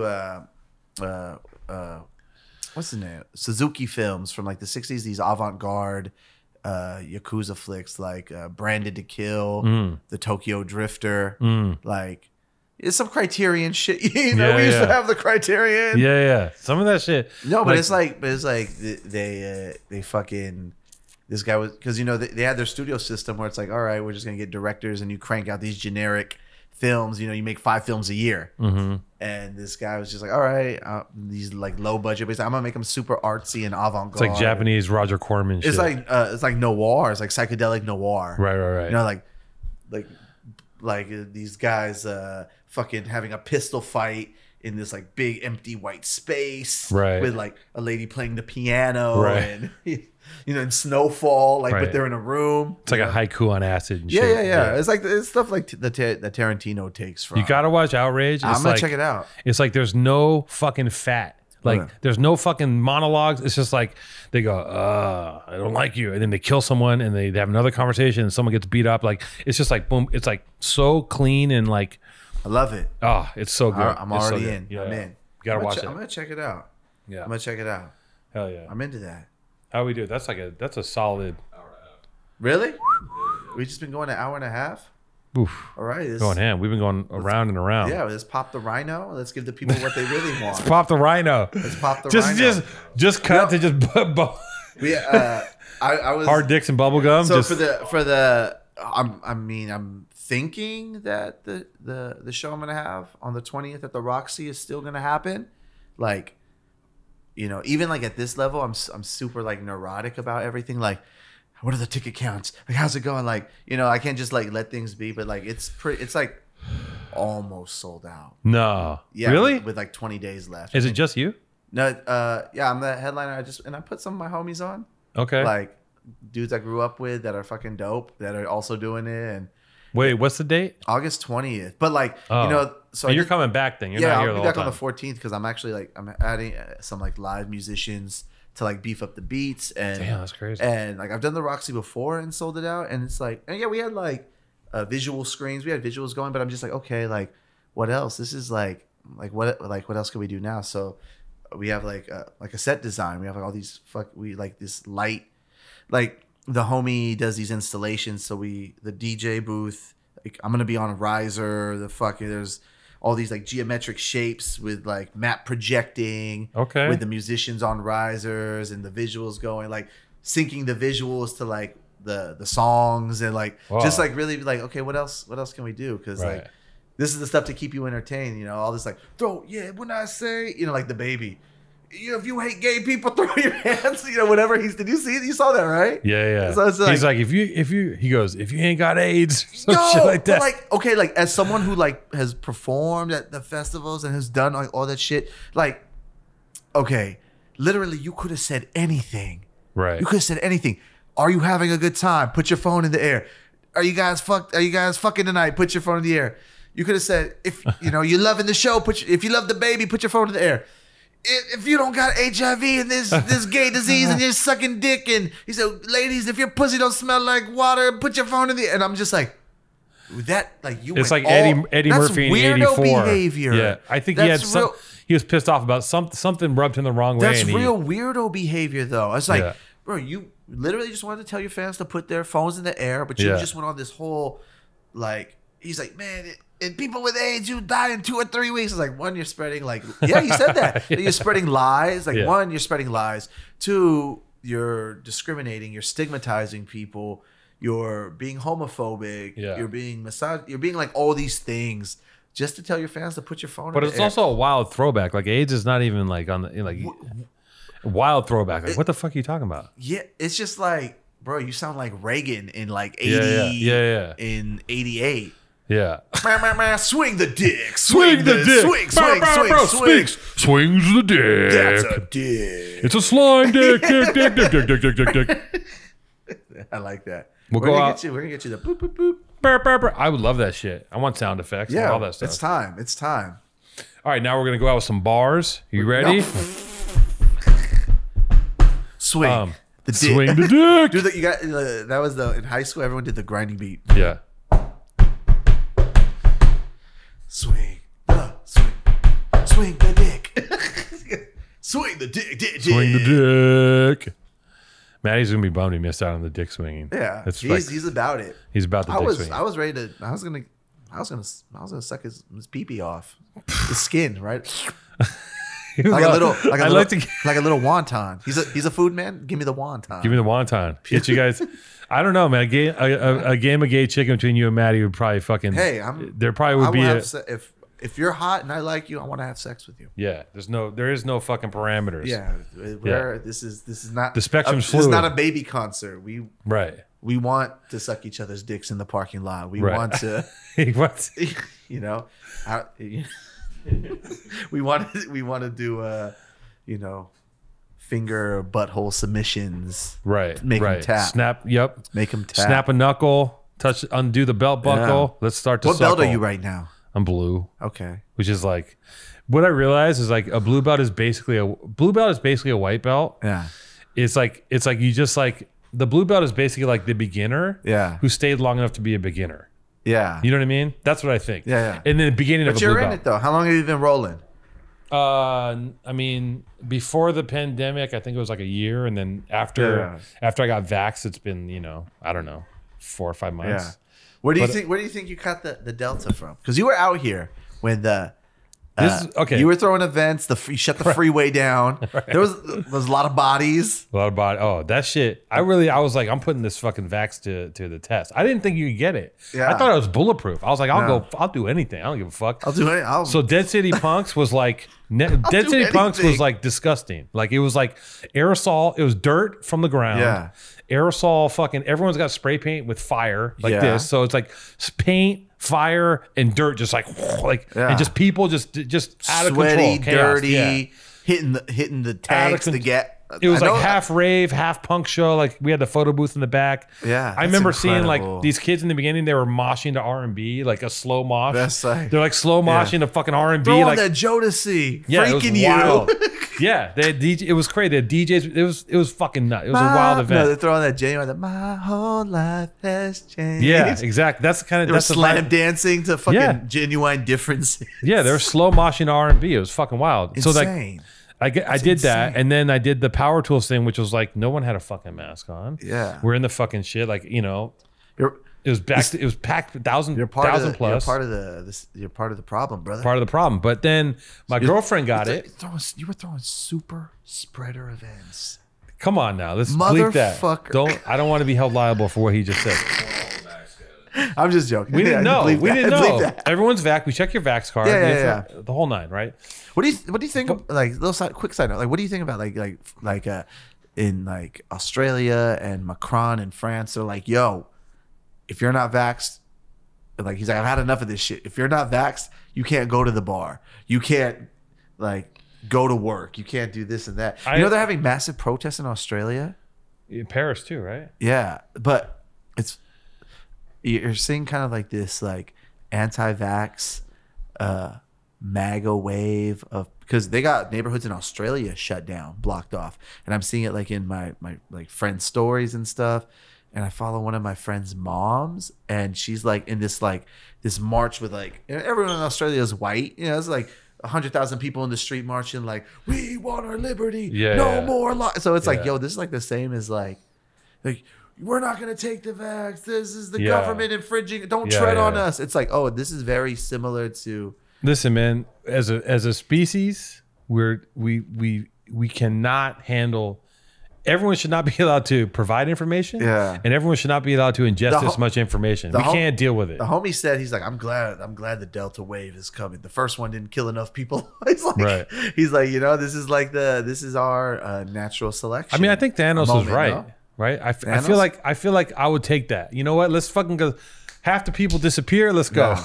Everything will be nicer. And it's just like the whales come back. Yeah, like it's just like roulette, right? Like whoever you disappear at random. Yeah, it's random. Like you might turn to dust. Like fuck that's it. Crazy. If the world, so we can all go and have a better existence for balance. No, but like the thing with the vax is this.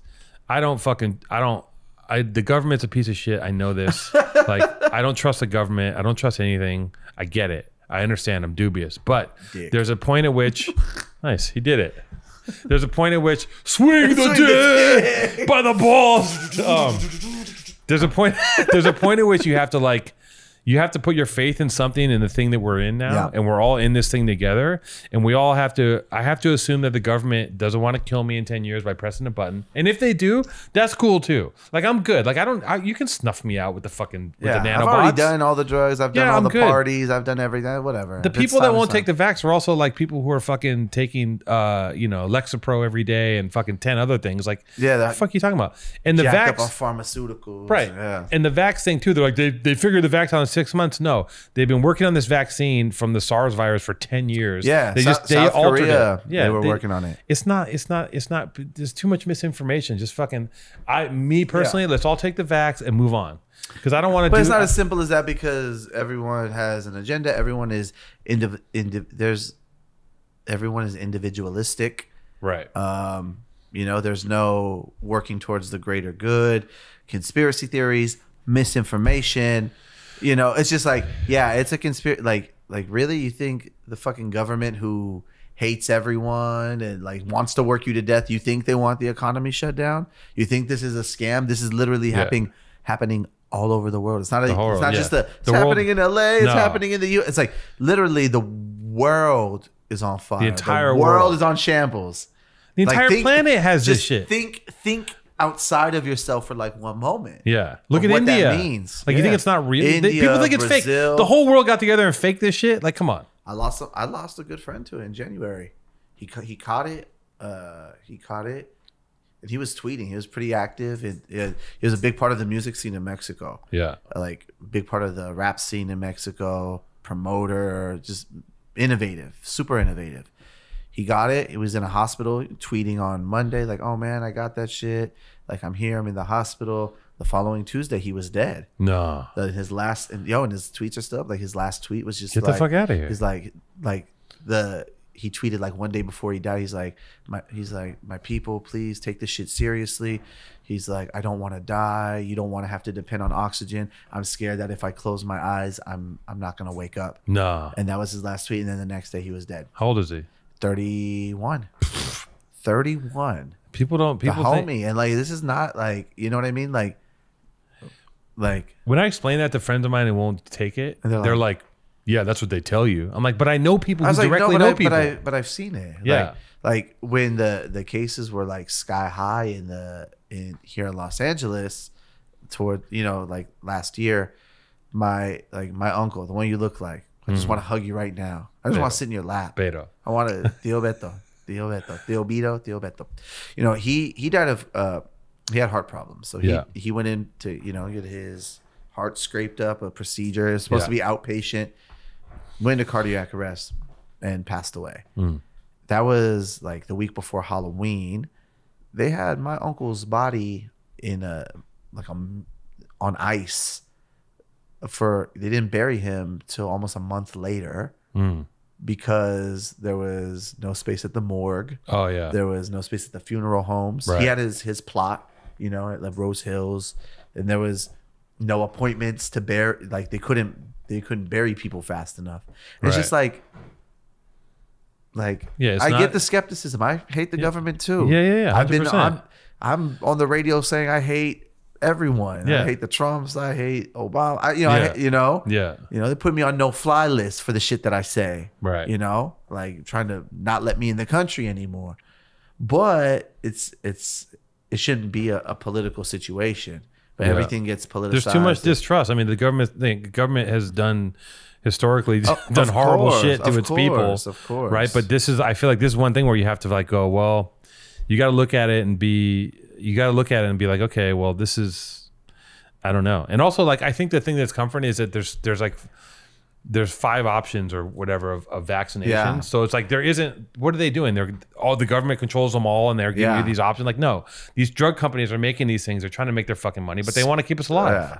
And they're giving it away for free. Yeah. That's the thing. It's not okay. Sure. They have, the contracts to distribute and stuff, but it's free. You don't have to pay for it. They're not, it's just, but who knows? So if we make it, we might make it to the Roxy next month. Yeah. Or there might be another shutdown because I'm just reading the news and stuff. It looks like it's getting pretty serious. Yeah. No, this shit went fucking off. Yeah. Getting COVID with the vax was like second wave. Yeah, that shit was just like, what? Like my girlfriend got it first. That's crazy. And then I'm reading, I'm like, oh, vax to vax spreading doesn't happen. And then I never really she got all the bad shit. She got the fucking shallow breathing, lost sense of smell and taste, all that shit. And I'm like, fuck, it's coming for me. And like my thing I've always been afraid of with COVID is like, I got respiratory issues. I got asthma. I can't breathe. It could have taken you out. Yeah. Like this could have been. Yeah, I was like, I know what's gonna happen. I know when I get the flu, my shit fills up, my lungs fill up with phlegm. I got to go to the doctor. I get fucked up. Yeah, I've gone. I thought I had it last February, but because I got super sick out of nowhere, and I didn't know what it was. There was no COVID testing in Mexico. It still wasn't like people were talking about it, but it wasn't like all over the place. Yeah, I went to the doctor's like, oh, you have like pneumonia. Oh shit. Yeah. And I'm like, and I felt, but like now that I go back and look at it, I'm like checking off all the boxes. But in that time I wasn't traveling, but I live in a heavily congested, most populated fucking city in, this hemisphere or whatever. Yeah. And I take the subway every day, someone sweat on you, sneeze, whatever. Yeah, it's Germany. Yeah. And like, same thing. Like I was like sipping straight, like codeine because I couldn't sleep at night because it felt like someone was squeezing my lungs. And you had pneumonia. Yeah, and like when what do you think that one of my guys, Ricky, had pneumonia? Yeah, for a week. He's in the hospital, and I'm like, how do you get? Why are people getting pneumonia now? Yeah. Like, what the fuck's going on? It must be an offshoot of this shit, right? Yeah, like, it's a part of it somehow. So it's related. So they weren't testing for COVID. So I was like, oh, well, I have pneumonia, but it's probably more than likely. And then after that, I didn't leave the house, didn't do anything. So the antibody window closed. So when I started like getting tested, if I had to do this or that, they couldn't tell if I had it or not. But I'm pretty sure. COVID claimers, bro. Right. I mean, I can't say for sure, but I felt like it. I would cough at night and just lungs just felt like on fire. Probably had that shit. Yeah. Yeah. But we're still here. Still here. We're still getting it. Swinging the dick. Album dropping soon. Yep. What else? Joint album, Speaks and Two Tone, Dick Swingers. The Dick Swingers. Yep. Bringing out Dusting Off My Bars. Yeah, I love it. Where Can you open for me? What are you doing on the 20th? Yeah, you want to do a set? I got one hot 20. You got one hot 20? Bro. Yeah, I'll give you. Everyone, make some noise for Two-Tone. I'm thinking about it too. I'm gonna tell my fans, if you like this, if you're not out here swinging your dick and you're not down for that gay shit, make some noise for my man Two-Tone. Pro homo, let's go. Yeah. People are sick, man. People are twisted. Like, where did that come from? What would compel you to say that? It's like, or like when Kramer from Seinfeld. Oh yeah, I always think about that. I'm like, why did he do that? I was like what? Like, obviously, those are feelings you had inside you. This is what you really thought, and you had a mentee B. But you also mentee B. But you also get to a point where you become to feel invulnerable. Yeah, and you can do any and say anything. And that's probably what he felt like. I'm a proponent of. He might have been one of the original people to get canceled. Yeah, you know that he might. Like that's when like people had like like on your razor you could take video. Yeah, it'd be like a blurry. He was like that's like one of the first like famous TMZ videos. I feel like. One of the first cancellations. Him at the Laugh Factory. Kramer going off about his hatred of black people. Right. And so, but the culture around like these outbursts, right? Like I see people like defending those types of things, like, well, he has the right to say what he wants, and I'm a proponent, obviously, of free speech, but yeah, I mean, we're also grown men. We know nothing in life is free. Is your nice apartment free? Like, we live in a free country, but is your apartment free? Is your bill like that's not a real thing. Mm-hmm. There's consequence and there's repercussions for like if you go to the Mexican hood, you're free to say all you want. Like, I hate beaners, I hate all you. No, for real, you know what I mean? Like, you're free to say that. You have all the right, but the consequence of that is you're gonna get your ass beat. Right. So it's not just like. So there's a certain responsibility with it. Yeah. But in America, it's like, no. If this is what the founding fathers said, free speech is I could, say I hate gay people all I want, and that's not a problem. I'm like, well, yeah, it is. Well, when your words and your actions put other people in danger, right? It's like, and the only thing that can happen in that situation is someone gets demonetized, right? I don't think it's going to happen to him. I don't think because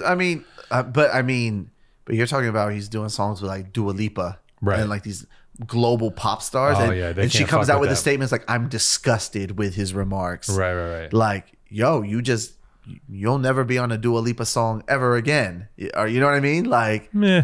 You'll be. Or the news cycle blows over and like everyone forgets by fucking Friday. Yeah, and that's also very. Or we all die. Or Delta wipes us out. It doesn't matter. If Delta wipes us out, none of this matters. Yeah, maybe Delta's going to be the real, because when this shit hit, we thought it was going to be like Bodies in the Street, fucking, like the triage, plague, like the Stand and shit. But, where they have the wheelbarrows. Yeah, just flies. You're driving to work, it's just bodies and fucking stacked. But maybe Delta will get us there. You know what I mean? I mean, dude, but you already beat it. Yeah, I mean, I got. Wait, did they tell you as Delta, or you just tested positive? Yeah, they don't know what the fuck's going on. Are you kidding me? They don't tell you have the Delta. It's just like it's just a variant. No one knows. Like, I don't even. It's not a Delta test. No, it's not a Delta test. Okay. Like, I tested negative the first test, and then I tested when my girlfriend got it. I instantly tested that day, and then I came up negative. I'm like, I'm good. And then a few days later, I was tired, and she's like, get a test. And I test positive, and then I went to slept for a week. But then part of me is like, maybe it was psychosomatic. Maybe I never got sick. Maybe psychosomatic. Yeah, the fucking the Prodigy. Yeah, maybe I'm Prodigy. Yeah, man. Anyways, whatever. But it's all fun. You're here. I'm happy you're here. I'm happy there's a restaurant in Huntington Beach where you can't eat there if you're vaccinated. You hear about that? What? How fire is that? That's so tight. So they ask you? There's a sign that says no vaccinated people allowed to eat here. They're making a political statement. Oh my god, that doesn't make any sense. How could they tell? It's not like V for Vendetta. You don't have a V like on. It's so dumb. It's so dumb. It's not the scarlet letter, Yeah. This is in shambles. The world's in shambles. It's a mess. It's a fucking mess. It's the end. Yeah, it is. Sometimes I really feel like, I'm not the doomsday prophecy religious type of like, I'm like, oh, this is the end of civilization. I feel like we're at the the precipice. Yeah, no, we're about to fly off the edge. Society is disintegrating at the same time the planet's disintegrating. So we're all going to this conclusion probably the next like 50 years, maybe. You know, we probably can. You going to space? Are you trying to get out? Trying to get the fuck out of here? Nah, You're hopping up in the. I'm not gonna have enough money. I'm not gonna have money to go in space. That's for real. Sell your stake in the company. I won't say enough. I could probably get a job as a janitor on the rocket ship, but then I'm gonna be like in servitude. I'll stay here and just do the collab. Out. Design that. Reach the out. Bezos. Be like the Born Bezos fucking collab. We will do your uniforms. Do a Donda, a Kanye. True. We will design your uniforms. Yeah, Virgil and Kanye get to go, but we're not at that level. We don't get to go up there. Yeah. We don't get to go to Elysium and shit. Fucking. What's Elysium? You know that Matt Damon movie, but the guy that did District 9. Yeah. He did another one. The movie's. It's one of these movies District that's 9 like is great. District 9 is so sick, but Elysium's like it's weird. Like it's not good, but it's fun to watch. Like there's something wrong with it, but it has all the pieces. Yeah. And I'll watch it, but I know there's something. I don't know what it is. There's like a little spice. Just something's off. I've been caressing this the whole 2 hours. The angels are gonna think that I'm a dirty boy. I mean, they already. And know. I am. You know, he's a dirty boy. I'm dirty. Fuck. All right. Well, on that note, thanks for having me, dude. I can't wait to read the comments. We did 2 hours. Where's Maddie? Fuck this fucking guy. Oh yeah, they're gonna go off. I mean, you know, who knows what's gonna happen with this? Who knows? This no get. It might just be me and you. Yeah. I might just move in. You got room? Yeah, I got you. Yep. Okay. Yeah. You just gotta start cooking and screaming. Yeah, I'm gonna be like baby boy. I'm gonna be like in my tank top, and my boxers, my chanclas, smoking a cigarette, making eggs. Yep. That's where we're at. And that, my friends, is the powerful truth. There it is. PTA episode 4028. The year 2050. We're in space. I'm fucking torched. All right, good shit. You're gonna have to do a little bit of editing. Where are we doing editing? Just little just there's a little trail off here and there. Oh, you don't have time. I don't have time. Oh, this has to go raw. And honestly, I don't think there are any real trail offs. Well, okay. Even maybe just cut the end off a little bit. There's a little. We end it like 5 times. Just find a good ending there.